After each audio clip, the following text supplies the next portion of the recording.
আসসালামু আলাইকুম, আশা করি সবাই ভালো আছেন। আজ আমরা চলে গিয়েছিলাম সখীপুরের বেলতলা প্রাকৃতিক সৌন্দর্য উপভোগ করার জন্য। পুরো ভিডিওটি দেখতে আমাদের সাথে থাকুন, ফলো এবং সাবস্ক্রাইব করুন। এইখানে অনেকেই বানর দেখার জন্য আসে, কিন্তু আমরা যে টাইমে গেছিলাম বানরগুলো ছিল না, তো আমরা পানি দেখতে চলে গেছি। বর্ষাকাল হওয়াতে অনেক স্রোত ছিল পানি। আমি আশপাশটা ভালোভাবে ঘুরে ঘুরে দেখতেছিলাম কিরকম পানি, কিরকম স্রোত। চাইলে আপনারাও আসতে পারেন এরকম প্রাকৃতিক সৌন্দর্য দেখার জন্য।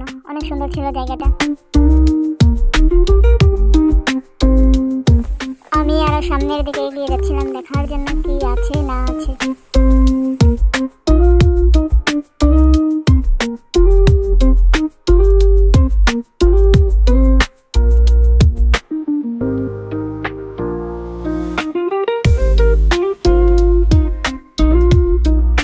সামনে কিছুটা বড় পুকুরের মতো ছিল, যেটাকে এখানকার ভাষায় বলে কম।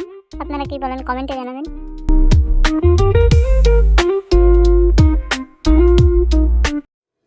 Thank you for watching my video.